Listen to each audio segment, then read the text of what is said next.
رب العالمین والصلاة والسلام علی سید المرسلین اما بعد فاعوذ باللہ من الشیطان الرجیم بسم اللہ الرحمن الرحیم.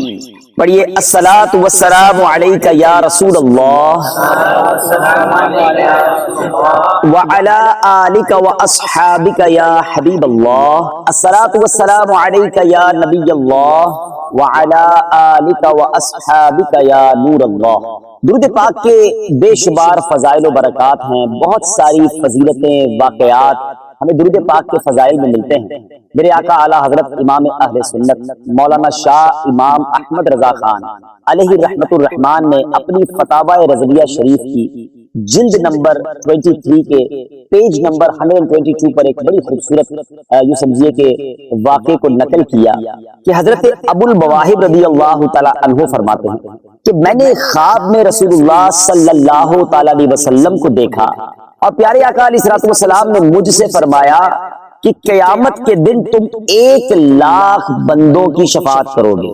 تو میں نے عرض کی یا رسول اللہ صلی اللہ تعالی علیہ وسلم میں کیسے اس قابل ہو گیا، اتنا بڑا مرتبہ مجھے کیوں عطا کیا گیا؟ تو نبی پاک علیہ السلام نے فرمایا اس لیے کہ تم مجھ پر درود پڑھ کر اس کا ثواب مجھے نظر کر دیتے ہو. یعنی اب ثواب نظر کرنے کا طریقہ کیا ہے کہ ہم درود پاک پڑھیں اور درود پاک پڑھنے کے بعد نیت کر لیں، یا تو پہلے نیت کر لیں یا بعد میں نیت کر لیں کہ یہ جو درود پاک کا مجھے ثواب ملے گا یہ ثواب بھی میں نبی پاک کی بارگاہ میں پیش کرتا ہوں، یا اللہ اس کا ثواب بھی میرے آقا کو پہنچا دے. تو گویا اس کی پھر فضیلت جو ہے وہ اور ملٹی پلائی ہو جاتی ہے. تو بہرحال درود پاک کی تو کیا ہی بات ہے، جتنا پڑھیں برکت ہی برکت ہے، فائدہ ہی فائدہ. ہم بہت سارے معاملات میں بیزی رہتے ہیں مگر درود پاک پڑھنے میں بعض اوقات چوک جاتے ہیں.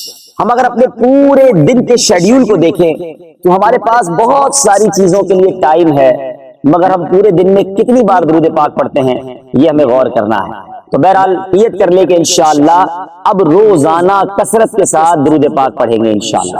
آئیے محبت کے ساتھ بآواز بلند درود پاک پڑھ لیں.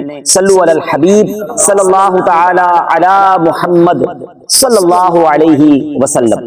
آج انشاءاللہ جو ہمارے بیان کا موضوع ہے کہ کربلا کا انسیڈنٹ، عظیم الشان یہ واقعہ، عبرتناک واقعہ جب بھی سنتے ہیں دل غمزدہ ہو جاتا ہے، عقلیں بھی حیران ہو جاتی ہے کہ اتنا بھی ظلم کوئی کر سکتا ہے. لیکن ہم نے نارملی جتنے واقعات کربلا کے سنے کہ امام حسین کی شہادت تک ہم نے سنا، مگر بعض اوقات بہت سے کو یہ نہیں پتا ہوتا کہ اس کے بعد کیا کیا ہوا.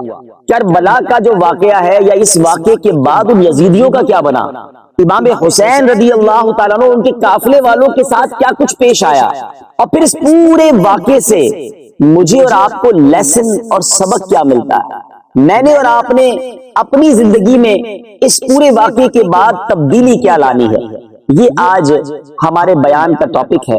امام حسین رضی اللہ تعالیٰ عنہ اور ان کے رفقا جس بے دردی کے ساتھ، جس ظلم و جفا کے ساتھ شہید کیے گئے اس کی تو مثال ہی نہیں ملتی ہے. شاعر لکھتے ہیں نا، جن کو دھوکے سے کوفہ بلایا گیا، جن کو دھوکے سے کوفہ بلایا گیا، جن کے بچوں کو پیاسا رلایا گیا، جن کی گردن پہ خنجر چلایا گیا، اس حسین ابن حیدر پہ لاکھوں سلام. اللہ پاک امام حسین اور ان کے قافلے والوں پر کروڑوں رحمتوں کی بارش نازل فرمائے اور ان کے فیوز و برکات سے ہمیں بھی مالا مال فرمائے. امام حسین رضی اللہ تعالیٰ عنہ خود سراپا کرامت ہے. شاید بہت سے کو یہ نہیں پتا کہ امام حسین کی ولادت بھی کرامت تھی. آپ کی ولادت 6 ماہ کے حمل سے ہوئی ہے، یعنی جب آپ پیدا ہوئے تو آپ کی والدہ کے شکم میں آپ only 6 منتھ رہے تھے. دنیا میں صرف 2 شخصیات ایسی ہیں جو 6 منتھ کی پریگننسی کے بعد پیدا ہوئے اور حیات بھی رہے. وہ ایک امام حسین رضی اللہ تعالیٰ عنہ اور ایک اللہ کے نبی حضرت یحییٰ علیہ نبینا علیہ السلام. تو گویا امام حسین کی پیدائش بھی کرامت تھی. لیکن جب یہ مارکا ہو گیا اور امام حسین رضی اللہ تعالیٰ عنہ کے سر انور کو جسم سے الگ کر دیا گیا تو اب کرامتوں کا ظہور ہونا شروع ہو گیا. سر سے ہی آپ کے سر انور سے کرامتوں کا ظہور ہونا شروع ہوا. پہلی کرامت کا ظہور یہ ہوا کہ جب آپ کے سر انور کو نیزے پر اٹھایا گیا تو آپ کے سر سے تلاوت قرآن کی آواز آنا شروع ہو گئی. آپ کے ہونٹ ہلنے لگے اور سر انور تلاوت قرآن کرتا تھا. میرے شیخ طریقت امیر اہل سنت کیا خوب فرماتے ہیں، تلاوت ہو تو ایسی ہو، عبادت ہو تو ایسی ہو، سرے شبیر تو نیزے پہ بھی قرآن سناتا ہے۔ امام حسین رضی اللہ تعالیٰ عنہ نے وہ نیزے پر جو تلاوت کی ہے، یہ بھی ہم سب کے لیے میسج ہے کہ جسم سے سر جدا ہو گیا مگر شوق تلاوت جدا نہیں ہوا۔ مگر آج اپنے آپ کو پنجتن کا غلام کہلانے والے، اپنے آپ کو اہل بیت کا محب بتانے والے، ان کی نیاز بنانے والوں سے میرا سوال ہے، بہت اچھی بات ہے، منقبت بھی پڑھنی چاہیے، نیاز بھی بنانی چاہیے، شربت بھی بانٹنا چاہیے، دیٹس گریٹ، لیکن کیا یہی امام حسین سے محبت ہے؟ وہ تو سر جسم سے الگ ہو جائے تو تلاوت نہ چھوڑیں، اور ہم میں سے بہت بڑی تعداد تو وہ ہے جس کو صحیح تلفظ کے ساتھ قرآن پڑھنا ہی نہیں آتا ہے، تلاوت کرنا تو دور کی بات ہے، تلاوت کی ایبلٹی نہیں ہے۔ اب بتائیے نا، یہ کیسی اہل بیت کی غلامی ہے؟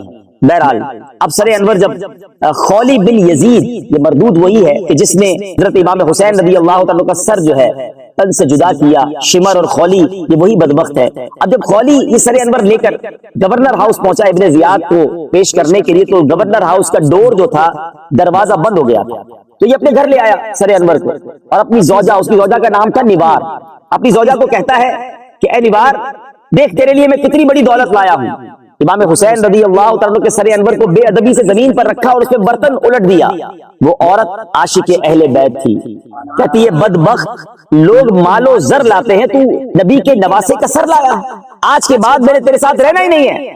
یہ کہہ کر وہ اپنے بچھونے سے اٹھی اور سر انور کے پاس تعظیم کے ساتھ بیٹھ گئی، اور پھر اس کا بیان ہے کہ خدا کی قسم میں نے دیکھا کہ ایک نور آسمان سے مسلسل اس برتن پر برس رہا تھا، اور سفید پرندے اس کے ارد گرد منڈلا رہے تھے۔ جب صبح ہوئی تو خولی بن یزید یہ سر انور لے کر ابن زیاد کے دربار میں لے گیا۔ اللہ اکبر، میرے بیچ اسلامی بھائیوں، گویا سر انور پر بھی انوار و تجلیات کی بارش ہوتی رہی۔ سیدی اعلیٰ حضرت لکھتے ہیں نا، تیری نسل پاک میں ہے بچہ بچہ نور کا، تو ہے عین نور، تیرا سب گھرانہ نور کا۔ بہرحال میرے بیچ اسلامی بھائیوں، اب آپ کے سر انور کو جب لے جایا جا رہا تھا تو قریب ہی ایک گرجا گھر تھا جو کرسچنز لوگوں کی عبادت گاہ ہوتی ہے، کہ ایک نصرانی تھا، وہ دیکھ رہا تھا کہ یہ یزیدی اپنے نبی علیہ الصلوۃ والسلام کے نواسے کے سر کو لے کر جا رہے ہیں۔ رات کا ٹائم ہو گیا، انہوں نے کہیں پڑاؤ ڈالا، تو اس نصرانی نے ان لوگوں سے کہا کہ کیا ایک رات کے لیے مجھے سر دے سکتے ہو؟ میں اس کے بدلے تمہیں 10,000 اشرفیہ دوں گا۔ پہلے ہی لالچی لوگ تھے، پیسے کے لیے تو سب کچھ کیا تھا۔ انہوں نے سر انور کو اس نصرانی کے سپرد کر دیا۔ اس نصرانی نے عطر لگایا، خوشبو لگائی، تعظیم کی جگہ پر سر انور کو رکھا، ساری رات اس سر انور کے پاس ادب کے ساتھ بیٹھا رہا، رو رو کر رات گزاری۔ صبح ہوئی تو اس نے کلمہ پڑھ کر اسلام قبول کر لیا، اور پھر اپنی ساری دولت، اپنا یہ جو گرجا گھر وغیرہ تھا، سب خیر آباد کیا اور اللہ کی عبادت میں مصروف ہو گیا۔ گویا سر انور سے برکتوں کا ظہور ہو رہا تھا۔ ایمان والے دیکھتے تھے یا پاکیزہ دل والے دیکھتے تھے تو ان کے دل جگمگا اٹھتے تھے، مگر جن کے دلوں پر مہر لگی تھی ان پر کوئی اثر نہ ہوتا تھا۔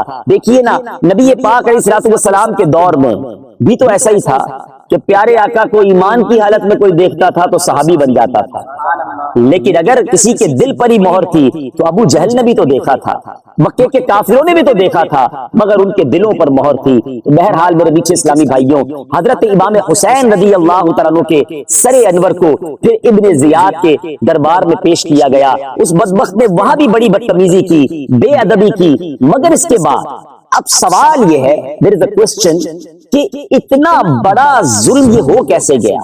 کیا کوئی شخص ایسا بھی کر سکتا ہے؟ ایک کوشچن دماغ میں آتا ہے کہ یہ کلمہ پڑھنے والے بھی تھے، یہ اذان بھی دیتے تھے، یہ نماز بھی پڑھتے تھے، مگر یہ کیسے اتنا بڑا ظلم کر بیٹھے؟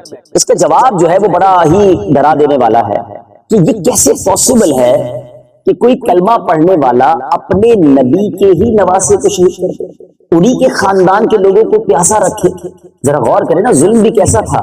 علی اصغر رضی اللہ تعالیٰ کی تو عمر ہی 6 منتھ تھی، 6 مہینے کے بچے کے گلے پر بھی تیر چلایا گیا۔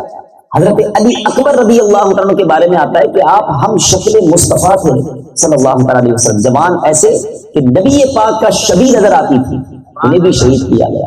اس قدر ظلم کیسے ہو سکتا ہے؟ ریزن کیا تھا؟ تھوڑا ریزن تلاش کرتے ہیں تو ریزن یہ ملتا ہے کہ ان کو لالچ دی گئی تھی۔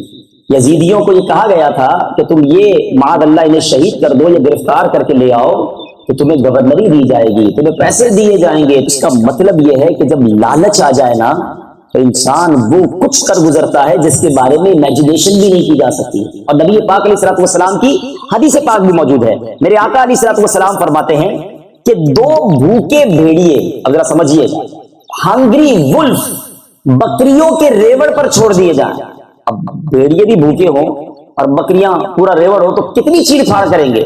آقا فرماتے ہیں دو بھوکے بھیڑیے بکریوں پر چھوڑ دیے جائیں، وہ اتنا نقصان نہیں پہنچاتے جتنا کہ مال اور مرتبے کا لالچ انسان کے دین کو پہنچاتا ہے۔ یعنی انسان کو جب مال کا لالچ ہو جائے نا، جب مرتبے کا، اقتدار کا لالچ آ جائے، پھر وہ اندھا ہو جاتا ہے، پھر وہ کچھ کر گزرتا ہے اس کے بارے میں سوچا بھی نہیں جا سکتا۔ اس لیے میں بات کیوں کر رہا ہوں کہ ہم یزیدیوں کی جب بھی بات کرتے ہیں ان پر لعنت ملامت کرتے ہیں، واقعی کرنی چاہیے، وہ بڑے گناہگار ہیں، ان کو تو پتہ چلے گا جب اللہ کی بارگاہ میں پیش ہوں گے جو ان کی سزا ہوگی۔ لیکن ہم اپنے بارے میں سیٹسفائی نہ ہو جائیں کہ جناب انہوں نے تو بہت بڑا ظلم کیا، ہم تو بہت ٹھیک ہے، ہم تو اچھے ہیں۔ لیکن جب لالچ آنکھوں پر پاتی ہے نا، انسان پر پردہ ڈال دیتی ہے، پھر وہ کچھ کر گزرتا ہے۔ اور آج کی کچھ ایگزامپلز بھی آپ کو دوں گا کہ آج کیا کچھ نہیں ہو رہا ہے لالچ میں۔ ایک اور جگہ حضرت سیدنا حسن بصری راوی ہے، مرسلن مروی ہے، حب الدنیا رأس کل خطیئۃ، فرماتے ہیں دنیا کی محبت ہر برائی کی جڑ ہے۔ یہ پہلا لیسن آج کے بیان کا لے کے جائیے کہ دنیا کی محبت دل میں گھر کر گئی نا تو پھر مارے جائیں گے۔ پھر وہ غلطیاں انسان کرتا ہے کہ اس کے بارے میں بندہ سوچتا رہ جاتا ہے۔ اب آج کے دور کی ذرا بات کر لیں کہ آج کے دور میں ملاوٹ نہیں کرتے چند سکوں کے لیے لوگ، تھوڑے پیسے ہی ہے نا، مگر ان چیزوں میں ملاوٹ کرتے ہیں جن سے بندے کی جان جا سکتی ہے۔ دوائیوں میں ملاوٹ، یہ چند سکوں کی خاطر بندہ سوچتا نہیں کہ دوائی بیمار کھا رہا ہے اور میں نے ملاوٹ کروں گا تو وہ مر جائے گا، کیا جواب دے گا اللہ کی بات میں؟ یہ لالچ ہی تو یزیدی طریقہ ہے نا۔ لوگ کہتے ہیں جناب حسینی طریقے پر زندگی گزارنی ہے، تو لالچ کرنے والا خود غور کر لے کہ میں حسینی طریقے پر لائف گزار رہا ہوں یا یزیدی طریقے پر زندگی گزار رہا ہوں۔ اب آئیے آگے، کھانے پینے کی چیزوں میں ملاوٹ۔ اچھا، اس کے بعد جب ہوس انسان پر حاوی ہوتی ہے، ایک ہے گناہ کی لالچ، دنیاوی لذتوں اور نفسانی خواہشات کی لالچ، جب اس کی ہرس آتی ہے تو انسان حیوان سے بدتر ہو جاتا ہے۔ کیا ہم نے نہیں سنا کہ چھوٹے چھوٹے بچوں کے ساتھ کیسے واقع، زبان بھی ساتھ نہیں دیتی ہے، جب ہم ایسی نیوز پڑھتے ہیں تو سمجھ آتی ہے کہ کوئی انسان نے یہ کام کیا یا حیوان نے کیا، مگر کبھی کبھی جب سنتے ہیں تو سر شرم سے جھک جاتا ہے کہ کلمہ پڑھنے والا بھی تھا، مسلمان بھی تھا، تو یہ کیا ہوا اس کے ساتھ؟ آنکھوں پر پردہ، ایک گناہ کرنے کی لالچ ایسی اسے آ گئی۔ تو مجھے اور آپ کو ڈرنا ہے یزیدیوں کے اس انجام سے اور ان کے اس اقدام سے۔ مجھے اور آپ کو ڈرنا کیا ہے؟ اللہ سے توبہ کرنی ہے، معافی مانگنی ہے کہ مولا کبھی میری زندگی میں ایسا وقت رہا ہے کہ مجھ پر لالچ ایسا گھیرا ڈال دے کہ میں ایسا گناہ کر بیٹھوں کہ پھر اس کے بعد منہ دکھانے لائق نہ رہوں، تیرے غضب کو دعوت دینے والا نہ بن جاؤں۔ کیا مذہبی حلیہ اور کیا غیر مذہبی حلیہ، کسی کو بھی سیٹسفائی نہیں ہونا ہے کہ جناب بس اب میں نیک بن گیا تو اب نیک ہی رہوں گا۔ بڑوں کو شیطان نے بہکایا اور وہاں لا کے مارا ہے، وہاں جا کے پھنسایا ہے، بندہ سوچے تو اس کی عقل حیران ہو جاتی ہے۔ صرف ایک ایگزامپل دوں گا ورنہ ایگزامپلس تو بہت ساری ہیں۔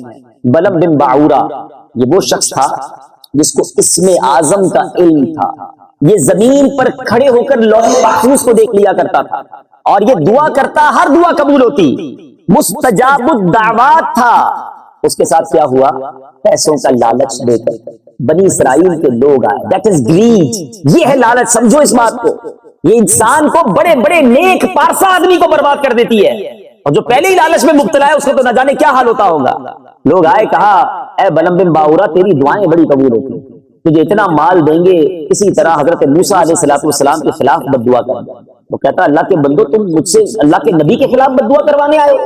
تھوڑا مال اور بڑھا دیا، تھوڑا مال اور بڑھا دیا، تھوڑی اور مراعات اور پیکج بڑھتا گیا، آخر کار پردہ آتا گیا۔ اس بدبخت نے ہاتھ اٹھائے، سمجھا میں خدا کے نبی کے خلاف بد دعا کروں گا اور کامیاب ہوں گا۔ ہاتھ اٹھنے کی دیر تھی، جو حضرت موسیٰ کے خلاف دعا کرتا زبان سے اپنے ہی خلاف وہ دعا نکلتی تھی، زبان نے ساتھ دینا چھوڑ دیا اور آخر کیا ہوا؟ اس کی زبان لٹک گئی اور بے ایمان ہو کر مرا۔ ایمان بھی نہیں بچا، صرف عبادتیں نہیں گئی، کفر کی موت مرا۔ اور روایتوں کا مضمون ہے کہ بلم بن باعورہ قیامت کے دن کتے کی شکل میں جہنم میں داخل کیا جائے گا، اور اصحاب کہف کا وہ جو کتا ہے وہ بلم بن باعورہ کی شکل میں جنت میں داخل کیا جائے گا۔ یہ اللہ کے فیصلے ہیں، لیکن ہم سب کے لیے یہ ڈرنے والی بات۔ بعض اوقات چند نمازیں پڑھ کے، روزے رکھ کے، صدقہ خیرات کر کے، حج کر کے ہم بڑے سیٹسفائی فیل کرتے ہیں کہ جناب میں تو بڑی پرفیکٹ لائن پہ ہوں، بہت سچ بولتا ہوں، اچھی بات ہے، شکر بھی ادا کریں مگر ساتھ ڈرتے بھی رہیں، اللہ کی مدد بھی مانگتے رہیں، یا اللہ جو کچھ ہو تیری وجہ سے ہوں، میرا کچھ نہیں، اور بچائی رکھنا بھی تیرا ہی کام ہے۔ ولا حول ولا قوت الا باللہ العلی العظیم، اس کا معنی پڑھا ہے کبھی کہ کوئی نیکی، کوئی بھلائی، اس میں ہماری کوئی طاقت نہیں ہے، یہ فقط اللہ تبارک و تعالیٰ کی طرف سے، اسی کی مدد سے کوئی بندہ نیکی کر سکتا ہے۔ بہرحال ان ظالموں نے تو ظلم کر دیا، بڑے پلان تھے ان کے کہ راستے کی یہ دیوار ہٹ جائے گی، اس کے بعد تو ہم ہوں گے اور حکومتیں ہوں گی، ہم تو پوری دنیا پر پھر راج کریں گے، کون ہمارے آگے سر اٹھائے گا؟ جب نواسہ رسول اور ان کے خاندان کو ہی شہید کر دیا تو پھر تو ہم سے ٹکر لینے والا تو بچے گا ہی کوئی نہیں نا۔ مگر مدعی لاکھ برا چاہے تو کیا ہوتا ہے، وہی ہوتا ہے جو منظور خدا ہوتا ہے۔ ان لوگوں کا وہ حال ہوا، وہ عبرتناک حال ہوا جس کے بارے میں آج پڑھیں تو جس کو کہنا کہ اندر سے تو خوشی بھی ہوتی ہے کہ ان ظالموں کا حال ہی یہ ہونا چاہیے تھا جو نواسہ رسول کے ساتھ انہوں نے کیا۔ شاعر لکھتے ہیں ان کے بارے میں، اتش نگانے خونے جوانان اہل بیت، دیکھا کہ تم کو ظلم کی کیسی سزا ملی، کتوں کی طرح لاشیں تمہارے سڑا کیے، گورے پہ بھی نہ گور کو تمہاری جا ملی، رسوائے خلق ہو گئے برباد ہو گئے، مردود و تم کو ذلت ہر دو سرا ملی، تم نے اجاڑا حضرت زہرا کا بوستان، تم خود اجڑ گئے تمہیں یہ بد دعا ملی، دنیا پرستوں دین سے منہ موڑ کر تمہیں دنیا ملی نہ عیش و طرب کی ہوا ملی، آخر دکھایا رنگ شہیدوں کے خون نے، سر کٹ گئے امانت تمہیں ایک ذرا ملی، پائی ہے کیا نعیم انہوں نے ابھی سزا، دیکھیں گے وہ جہنم میں جس دن سزا ملی، ابھی تو سزا ملنی ہے انہیں۔ بہرحال یزید سب سے بڑا مجرم، اس یزید کی جو موت ہوئی اس کو کتنی دیر تک اقتدار ملا؟ 3 ایئرز، 3 سال کے بعد اس کو 39 ایئرز کی ایج میں اسی کی کسی محبوبہ نے ویرانے میں ہلاک کر دیا، اور اتنے دن تک اس کی لاش وہاں رہی کہ کیڑے کھاتے رہے، کسی کو پتہ ہی نہیں چلے کہ یزید گیا کدھر ہے، اور پھر جا کے جب اس کی لاش ملی تو اس کا ویسے ہی برا حال ہو چکا تھا۔ ابن زیاد یہ یزید کے بعد سب سے بڑا مجرم یہ تھا جو کوفہ کا گورنر تھا۔ اس کے ساتھ کیا ہوا کہ اس کو بھی اور اس کے ساتھ ہزاروں کوفیوں کو مختار ثقفی نے آرڈر دیا کہ جتنے لوگ امام حسین رضی اللہ تعالیٰ کے قتل میں اور ان کی شہادت میں شریک تھے سب کو ہلاک کیا جائے، کسی کے ہاتھ پیر کاٹے گئے، کسی کا گلا کاٹا گیا، اور ان سب کو مار دیا گیا۔ ابن زیاد کے ساتھ تو ایسا ہوا، ذرا سوچئے، ٹھیک 6 سال بعد 10 محرم الحرام ہی وہی دن تھا اس کو ذلت کے ساتھ مارا گیا، اور اس کا سر کاٹ کر پھر کوفہ کے اسی محل میں لایا گیا جہاں امام حسین کا سر انور لایا گیا تھا، وہی لایا گیا۔ امام حسین کے سر پر انوار و تجلیات کی بارش ہو رہی تھی، اور جب کوفہ کے صدارتی محل میں ابن زیاد کا سر لایا گیا تو شور مچ گیا کہ دیکھو کیا آیا ہے، کیا آیا ہے، اور دیکھا تو ایک بہت بڑا سانپ آیا جو کبھی ابن زیاد کے نتنے میں داخل ہوتا، کبھی اس کی آنکھوں میں، کبھی اس کے چہرے میں، اور اس شخص کو اس ذلت کے ساتھ موت ملی۔ بتانا مقصود یہ ہے کہ ظالم کا انجام ہمیشہ برا ہوتا ہے۔ ظالم سمجھتا ہے میرا کوئی کچھ بگاڑ نہیں سکتا، میرے پاس بڑا پاور ہے، 22,000 لوگ تھے نا اس کے پاس، تو سامنے تو 72 کا قافلہ تھا۔ ذرا سوچو کہ ظالم بظاہر جیت بھی جائے تو بھی ہار اسی کا مقدر بنتی ہے۔ یہاں بھی ایک میسج دینا چاہوں گا، جب انسان کے ساتھ مقام ہوتا ہے تو ساتھ ساتھ شیطان اس کے دل میں تکبر بھی ڈال دیتا ہے، اس کو یہ زوم ڈال دیتا ہے کہ تیرا کوئی کچھ بگاڑ نہیں سکتا، یہ چھوٹے آدمی ہوتے ہیں، غریب لوگ، تیرا کیا بگاڑے، جو کرنا ہے کرنا۔ لوگوں کے ساتھ جب گارڈز ہوں، دوست یار ہوں، کوئی عہدہ ساتھ لگا ہوا ہو تو وہ کہتے ہیں میرا کوئی کچھ نہیں بگاڑ سکتا۔ یاد رکھیے گا، غریب آدمی آپ کا بگاڑ کچھ نہیں سکے گا، مظلوم شاید آپ تک پہنچ بھی نہیں سکے گا، مگر اس کے پاس ایک ایسی چیز ہے کہ جب وہ دل سے پکارتا ہے نا تو وہ عرش تک جاتی ہے، اور مظلوم کے ساتھ اللہ ہو جاتا ہے، اور جب اللہ ہو جائے پھر ظالم کا انجام بہت برا ہوتا ہے۔ پھر ایسا بدلہ لیا جاتا ہے اللہ کی قدرت کی طرف سے، پھر ظالم کو سر چھپانے کے لیے جگہ نہیں ملتی، جب وہاں سے رسی کھینچی جاتی ہے نا پھر سب کچھ برباد ہو جاتا ہے۔ تو ہمیشہ ہمیشہ مظلوم کی ہائے سے ڈرنا چلتا ہے، میں نے ڈانٹ دیا تو کیا ہوا، جھاڑ دیا تو کیا ہوا، دو چار گالیاں نکال دی تو کیا ہوا، دو چار تھپڑی لگائے تھے نا، چھوٹا آدمی ہے مسئلہ نہیں ہے، مسئلہ ہے اگر کسی کا دل توڑا ہے نا، جب اس نے ہاتھ اٹھانے ہیں تو تمہیں جگہ نہیں ملنی، یہ ہمیشہ یاد رکھنا۔ کسی ملازم یا آپ کے کسی امپلائی یا آپ کے کسی رشتہ دار، کسی غریب آدمی پر آپ نے اس کو جھاڑا ڈانٹا ظلم کیا ہے تو آج معافی مانگ لو، لائف میں کسی کا حق نہ دبائیں، کسی کے اوپر ظلم نہ کریں۔ یہ واقعہ کربلا کا درس ہے کہ ظالم کا انجام کیا ہوتا ہے۔ اور اب اس واقعے کا ایک بڑا ہی عجیب ٹرننگ پوائنٹ کہ یہ مختار ثقفی، اس نے کام تو بڑا کمال کا کیا کہ سارے یزیدیوں کو، جن جن لوگوں نے امام حسین اور ان کے رفقا کو شہید کیا تھا، ظلم کیا تھا، چن چن کر مروایا، مگر اس بدبخت کے اوپر کیسی بدبختی آئی کہ اس نے آخر میں خود نبوت کا دعویٰ کر دیا اور یہ بھی بے ایمان موت مرا۔ یہ کہتا تھا مجھ پر وہی نازل ہوتی ہے۔ تو ہو سکتا ہے کسی کے ذہن میں سوال پیدا ہو کہ اتنا محب اہل بیت اور اس کا خاتمہ ایسے ہوا۔ یہ وہی بات جو میں نے شروع میں کہی تھی کہ بلم بن باعورہ کا حال کیا تھا۔ ایسے بہت سارے واقعات اور روایتوں کا مضمون ہے کہ اللہ تعالیٰ چاہے تو اپنے دین کا کام کسی فاجر سے بھی لے سکتا ہے، وہ لے لیتا ہے۔ تو اب یہاں پھر وہی بات آ گئی کہ مجھے اور آپ کو بھی اپنے ایمان کی فکر کرنی ہے، اپنے ایمان کی حفاظت کے لیے دعائیں کرنی ہیں۔ Most important thing in over life, سمجھیے گا میری اور آپ کی زندگی میں سب سے پریشس، سب سے قیمتی، سب سے امپورٹنٹ چیز اگر کوئی ہے تو وہ ہمارا ایمان ہے۔ لیکن انفارچونیٹلی، بدقسمتی سے ساری قیمتی چیزوں کی حفاظت کی فکر ہے۔ بارشیں ہو رہی ہیں تو کوئی اپنی دکان کی فکر کر رہا ہے، کوئی اپنی گاڑی کی فکر کر رہا ہے، کوئی جناب کسی طرح سے کیا بچانے کی کوشش کر رہا ہے۔ ٹھیک ہے، اچھی بات ہے، اپنی چیزوں کی حفاظت کرنی چاہیے، لیکن ہم میں سے کون ہے جس نے آج پورے دن میں یا پورے ہفتے میں اللہ سے یہ دعا کی ہو یا اللہ میرا ایمان بچائی رکھیے، میرا ایمان کہیں مجھ سے نہ چھن جائے۔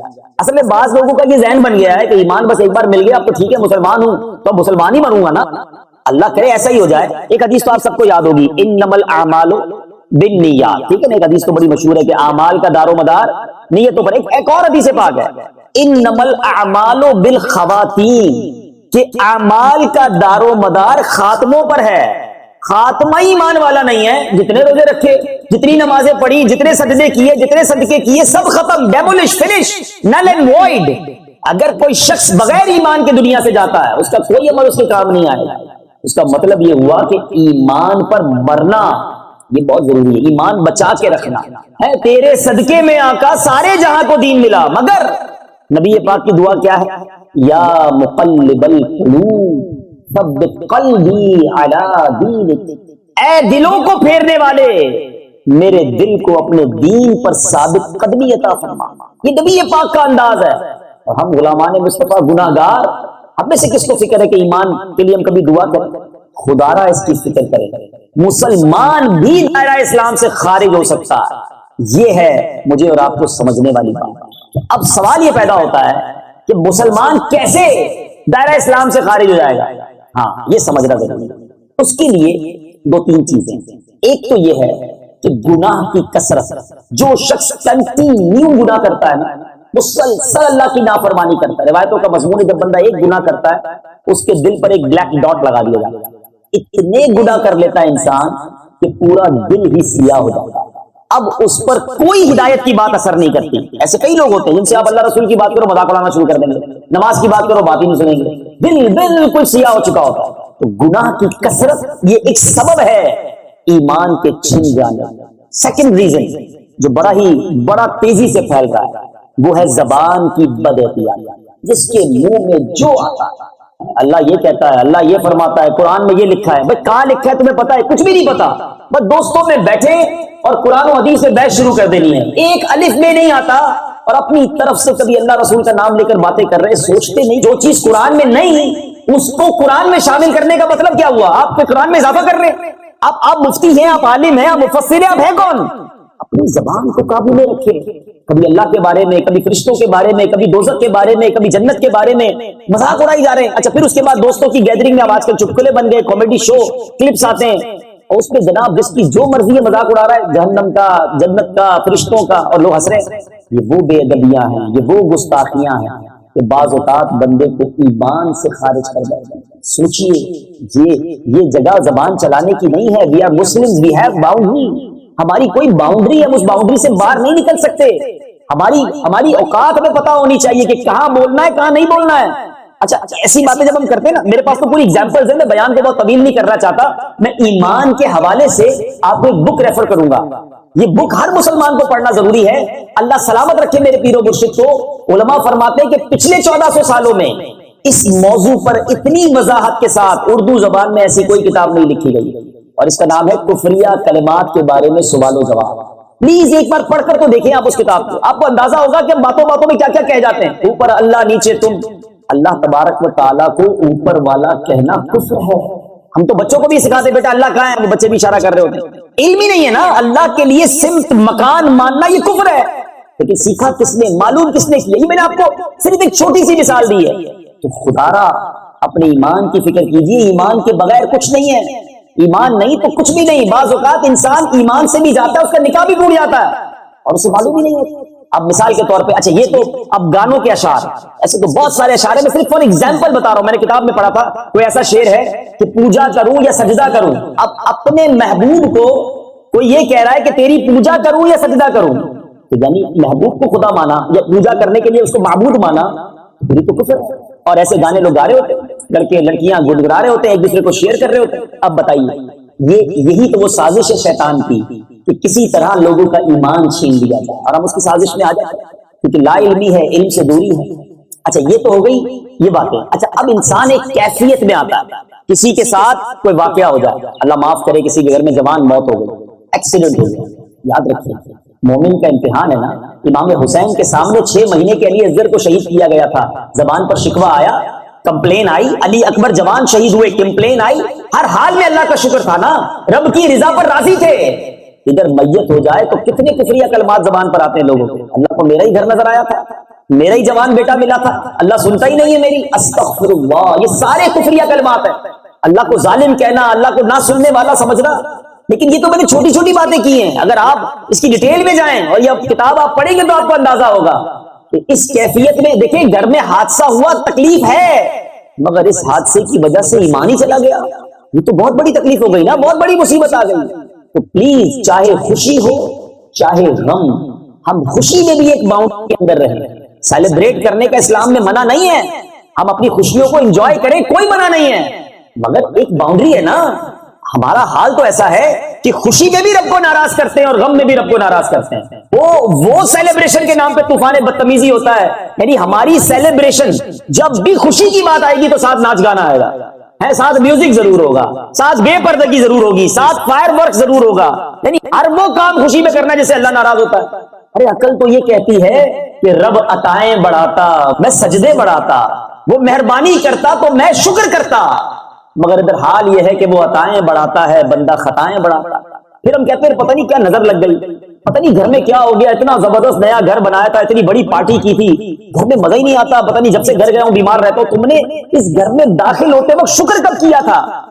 ہونا یہ چاہیے تھا کہ کروڑوں لوگ بے گھر ہیں، اللہ نے تجھے اتنا اچھا گھر دیا، تو شکر ادا کرتا، صدقے دیتا، سجدے کرتا کہ میرے مالک اتنا پرسکون گھر دیا ہے، اس گھر میں مجھے عافیت بھی دینا اور مجھے جنت میں بھی گھر دینا. اور اللہ کی شان دیکھو، جو شکر ادا کرتا ہے اس کے بارے میں رب فرماتا ہے لَإِن شَكَرْتُمْ لَأَزِيدَنَّكُمْ. تم میرا شکر ادا کرو میں تمہیں اور عطا کروں گا. جتنا شکر ادا کرو اور عطا کرتا ہے. ادھر پرابلم ہی یہی ہے، ادھر نعمت ملی ادھر نافرمانی شروع. بندہ غریب ہوتا ہے تھوڑے گناہ ہوتے ہیں، جیسے جیسے اللہ مالدار بناتا جاتا ہے، نعمتیں دیتے جاتا ہے، اس کے گناہ بھی بڑھتے جاتے ہیں. یہ کیا بے وقوفی ہے.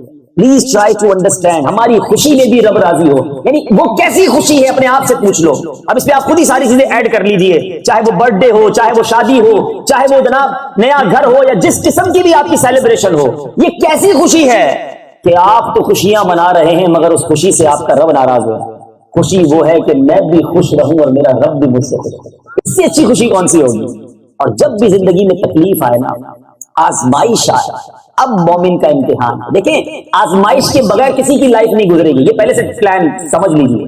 زندگی کی گاڑی مسائل کے پہیوں پر ہی چلتی ہے، اور یہ قرآن نے پہلے ہی وعدہ کر دیا ہے۔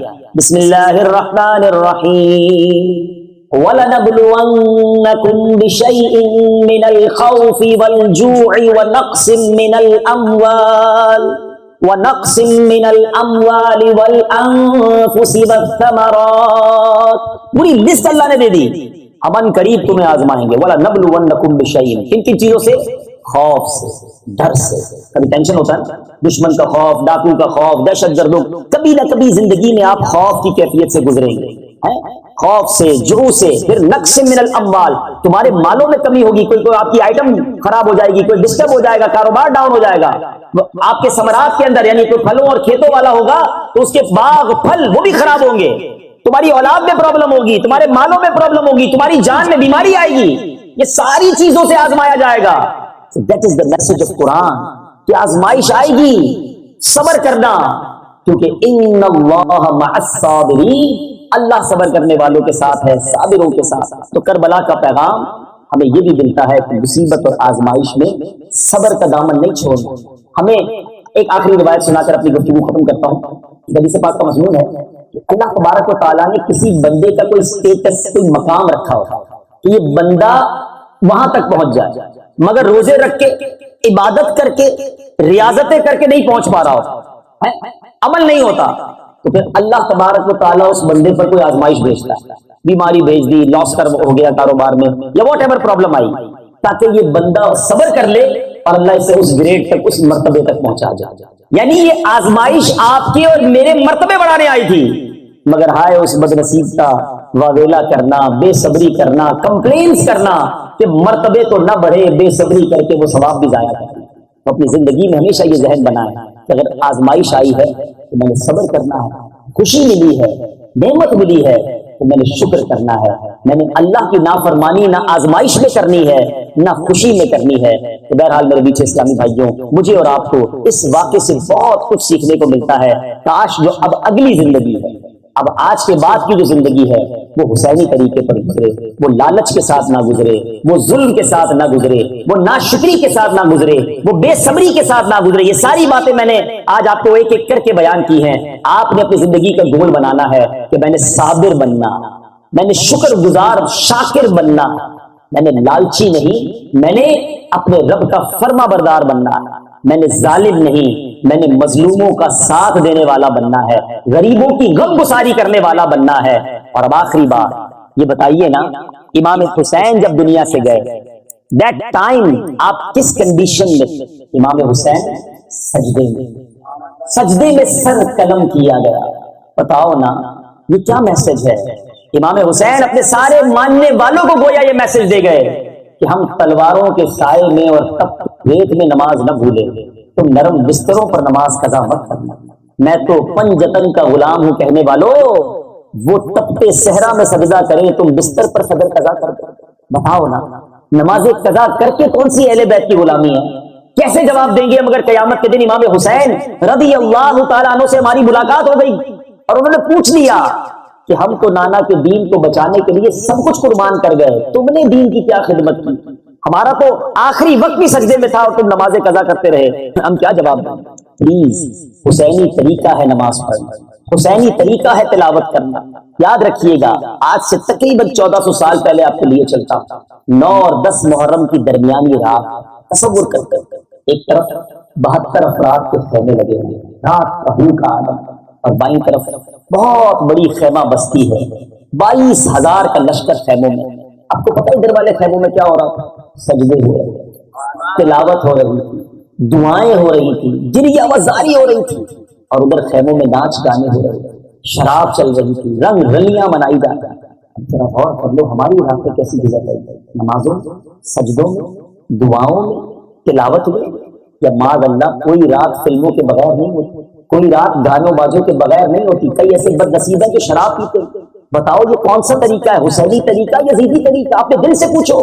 اگر واقعی پنجتن پاک کی غلامی کو اپنانا ہے تو اپنی روٹین کو چینج کرنا ہوگا نا، اور پھر دیکھیں زندگی کا ہمیں کیا لطف ملتا ہے۔ اللہ کرے اس بار پریکٹیکلی ہمیں اہل بیت کی غلامی مل جائے، یقین کریں یہ غلامی مل گئی۔ شاعر کہتا ہے نا، اس گھرانے کا جب سے میں نوکر ہوا، اس گھرانے کا جب سے میں نوکر ہوا، سب سے اچھی میری نوکری ہے. تو ہمیں اہل بیت کی اس غلامی کو تھامنا ہے اور اپنی زندگی کے اندر یہ ہمیں تبدیلی لانا. ٹائم لگتا ہے. یاد رکھیے میں نے بھی جو ایمان کی حفاظت کی بات کی تھی نا، احادیث کا مضمون ہے کہ دوست کے دین پر ہوتا ہے. پہلے میں اور آپ یہ دیکھیں کہ ہمارے دوست کون ہیں. اگر دوست ایمان والے ہیں، دوست واقعی سچے مسلمان ہیں، تو پھر تو ان کی آپ کو ریفلیکشن ملے گی. لیکن آج بہت سارے لوگوں نے دوست وہ بنائے ہوئے ہیں کہ جو ہمیں دین سے دور کر دیتے ہیں، جو ہمیں گناہوں کی طرف لے جاتے ہیں. ہم نماز پڑھے تو مذاق اڑاتے ہیں، مولوی ہو گیا تجھے کیا ہو گیا بھائی، بس ٹھیک ہے جملے کو پڑھ لیتا ہے کافی ہے. ایسا دوست بنا کر آپ کیسے نیک بن سکتے ہیں؟ تو مجھے اور آپ کو اگر واقعی آج ہم ڈیسائیڈ کر رہے ہیں کہ یار بس بہت ہو گیا، اب جو حسینی طریقے پر زندگی گزارنی ہے، تو پھر ایک اسٹیپ فارورڈ کرنا ہوگا اور اپنی لائف میں پہلی تبدیلی پتہ کیا لانی ہوگی؟ انوائرمنٹ چینج کر، گیدرنگ چینج کر. شرابی کے ساتھ رہ کر آپ نمازی نہیں بن سکتے. یاد رکھیے گا آپ کو نیک بندہ چاہیے گا جس کی صحبت میں رہ کر آپ نہیں بننا. اچھوں کی صحبت اپنائیے. Please try to understand. بہت تھوڑی زندگی ہے. کتنے لوگ چلے گئے دنیا سے، چھوٹی چھوٹی بات پہ ہم سنتے کہ اتنے لوگوں کا انتقال ہو گیا. ہم سمجھتے دوسرے مر رہے ہیں، میں بھی مر سکتا ہوں جناب.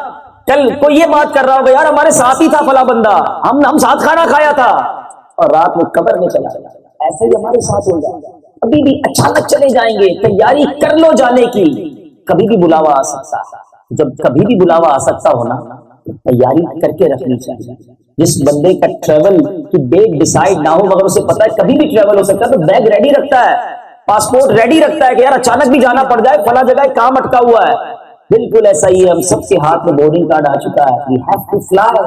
کبھی بھی فلائٹ اناؤنس ہو جائے گی کہ جناب آج آپ کی باری ہے، اور یہ آج بھی ہو سکتی ہے. لیکن پرابلم یہی ہے ہم دوسروں کی میتیں اٹھتے دیکھتے ہیں، اپنے بارے میں سوچتے ہیں. تو آج بس ڈیسائیڈ کر کے جائیں. بہت ہو گیا، بہت نمازیں قضا کر دی، بہت لوگوں نے بہت سارے گناہ کر دیے. بس اب زندگی گزارنی ہے کہ امام حسین کے نقش قدم پر، اہل بیت کے نقش قدم پر گزارنا. میں بھی نیت کروں اور آپ بھی نیت کر لیں کہ آج کے بعد ہماری کوئی نماز قضا نہیں ہوگی.